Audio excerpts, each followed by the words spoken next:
Öyle görüm ne oldu ki bizi yad eledin. Al sen öl, ben seni hamıdan artık yad ederim. Sen bizi mənə verginə, görməcə səni şad ederim.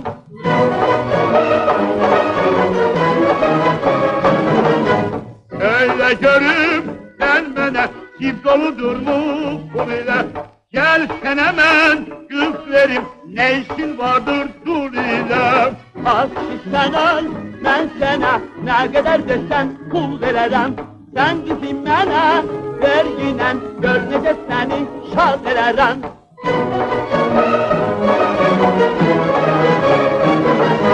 Pul verim mi? Verginen Yüz verersen mi? veririm. Tez verim mi? Verginen Tez verersen mi? veririm. Sevginen sen öl, Bu sen öl mesele ise. ver elini. Sevginen sen öl, Bu sen öl mesele ise. ver elini.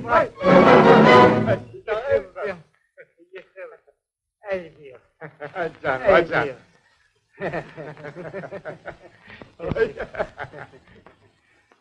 Bey, ben istəyirəm bir kızı görüm danıştırım nedirsə. Hiç sözüm yok. Eyleş bu saat gelir. Yaxşı.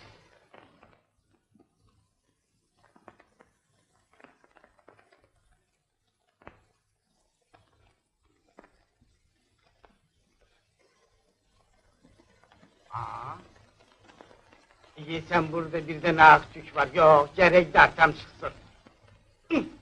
Zehirmaz. Görünür zalim oğlu dellek henani pis yakıp. Dur, şarlatan. Yaxşı, indi ben papağımı necir koyum ki kızın hoşuna gelsin. Eğer böyle koysam, onda kız benden korkar. Elə bilər ki, başım ofisiyam. Yok. Belə qoysam, onda da kız məndən hürkət. Elə bilər ki, Qarabağın pambıq beylərindən. Yaxşı, hər ya belə qoysam, onda da kızın məndən lap zəhləsi gedər. Elə bilər ki, gəncə qumarbazıyam. Yaxşı, belə qoysam, vay, vay, vay, vay, onda da şamaxın otusuna oxşayaram ki. Yaxşı,